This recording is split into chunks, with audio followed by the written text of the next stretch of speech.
Good morning friends, कैसे हैं आप सभी। उम्मीद करती हूँ आप सभी अच्छे होंगे, स्वस्थ होंगे और अपनी अपनी स्टडी अच्छे से कर रहे होंगे। और अभी हो रहे हैं सुबह के 7:30 और अभी बच्चे स्कूल चले गए हैं और उसके बाद मैं लग गई हूँ घर की साफ़ सफाई करने में। वैसे तो मेरे रूटीन में हमेशा है कि मैं 5 सवा साढ़े 5 बजे तक उठ जाती हूँ, लेकिन आज थोड़ी सी लेट हो गई थी और लेट होने की वजह से मैं डायरेक्ट किचन में ही गई।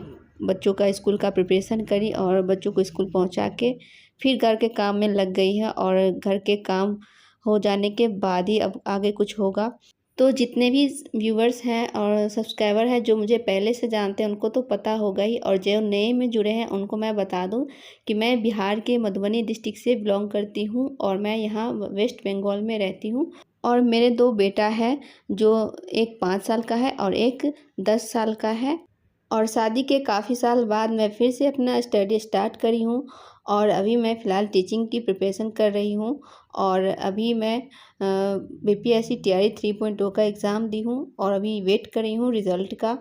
और काफ़ी टाइम बाद स्टडी स्टार्ट करने से एक बहुत बड़ा लॉस होता है कि हमें जो कुछ भी पढ़ा रहता है ना, सारा कुछ हम भूल गए होते हैं और सब कुछ ज़ीरो से स्टार्ट करना पड़ता है। तो मैं बहुत सारी परेशानी को झेलते हुए इतना तक आई हूँ।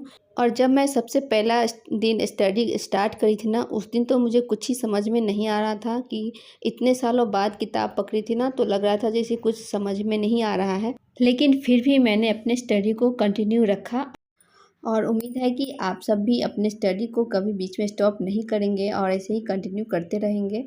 और यहाँ पे मैं अपने स्टडी करने आ गई थी। अभी ऑलमोस्ट सारे काम घर के हो गए हैं और 10 बजे तक मैं घर के कामों से फ्री हो जाती हूँ। तो यहाँ अभी मेरे पास 1 घंटा 15 मिनट टाइम है। तो अभी मैं स्टडी करूँगी, उसके बाद फिर बच्चों को स्कूल से पिक करना है। और अभी मैं सबसे पहले स्टार्ट कर दी हूँ अपना जो नोट्स है पॉलिटिकल साइंस का, तो उसको मैं अभी रिवीजन कर रही हूँ, क्योंकि अभी मैं आईआर चैप्टर से मैं अभी नोट्स को रिवीजन कर रही हूँ और नोट्स जो भी मैंने थोड़े बहुत पॉइंट्स को ऐड की थी उसी को रिवीजन कर रही हूँ। और एक मेरे सब्सक्राइबर हैं जिन्होंने कमेंट किया था कि दी आप कौन से बुक से स्टडी करती हो पीजीटी पॉलिटिकल साइंस के लिए। तो मेरे पास उपकार का एक बुक है जो नेट जीआरएफ के लिए है, बिहार में मैंने लिया था पटना से। तो उसी बुक से मैं प्रिपरेशन कर रही हूँ और उसमें ना सब कुछ जितने पूछे जाते हैं सारे चीज़ें उसमें अवेलेबल है और इसका भाषा भी बहुत आसान है। और उस बुक को मैं आपको अगले वीडियो में दिखा दूँगी, क्योंकि इस वीडियो में मैंने ऐड नहीं किया था।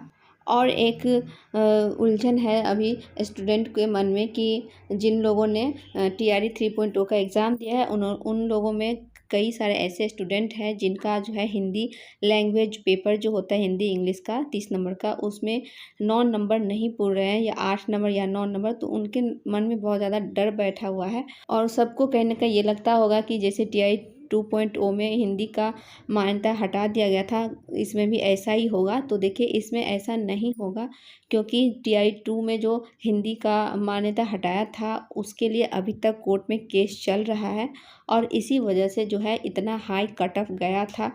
इसी वजह से तो अभी तक बहुत सारे जो है टीआरई 1 और टीआरई 2 का बहुत सारा प्रॉब्लम अभी तक सॉल्व नहीं हो पाया है और फिर से एक और नया प्रॉब्लम नहीं लेना चाहेगा बीपीएससी। तो जैसे टीआरई 1 में इंग्लिश हिंदी का मान्यता था उसी तरह से टीआरई 3 में भी रहने वाला है।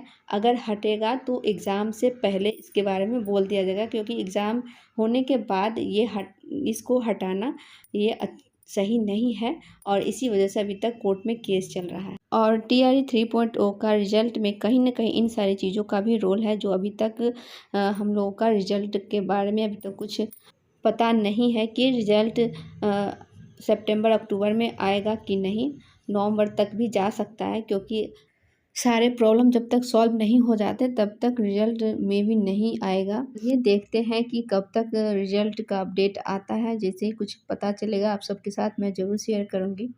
सो फ्रेंड्स, यहाँ पे मैं अभी 5 बजे का टाइम है और दोपहर में मैं खाना वाना बना के खा पी के थोड़ा देर के लिए सो गई थी और अभी जो है उठ के फिर मैं बैठी हूँ पढ़ने के लिए। और जानते हैं जब से मैं आंसर की मिला हूँ ना, तब से रोज़ एक बार क्वेश्चन पेपर को देखती हूँ फिर मैं स्टडी को स्टार्ट करती हूँ। तो अभी मैं यही कर रही थी और अभी मैं पढ़ रही थी थिंकर्स को।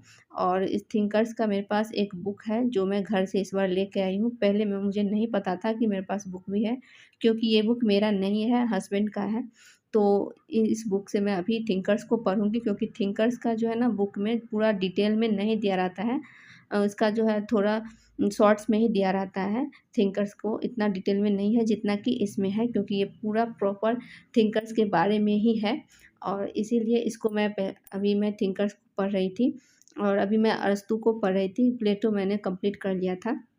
और सबसे ज़्यादा लंबा अरस्तू और प्लेटो का ही जो है चैप्टर है, जिसमें बहुत ज़्यादा टाइम लगता है। और उसमें बहुत सारे कुछ है ऐसे जो पढ़ने के लिए नया-नया मिल रहा है इसमें, जो मैं इससे पहले नहीं पढ़ी थी। तो इस बुक को मैं इस बार सोची हूँ कि अंडरलाइन करके उसको 4 से 5 बार रिवीजन कर लूँ, क्योंकि स्टेटमेंट से रिलेटेड जितने भी क्वेश्चन थे ना लगभग मेरे गलत ही हुए हैं। 2-4 ही क्वेश्चन ऐसे हैं जो मेरे थोड़ा सही हुआ है। तो थोड़ा स्टेटमेंट पे ज़्यादा ध्यान देना होगा। और स्टेटमेंट का कुछ भी नहीं कह सकते, क्योंकि स्टेटमेंट कहाँ से पूछ देते हैं, कौन सा स्टेटमेंट पूछ देगा कोई पता नहीं चलता है। वैसे भी सिलेबस में कुछ रहता नहीं है दिया हुआ, ऑलमोस्ट सब कुछ पढ़ना होता है। तो चलिए इस वीडियो को यहीं पे एंड करते हैं, मिलते हैं आपसे नेक्स्ट वीडियो में। Thank you.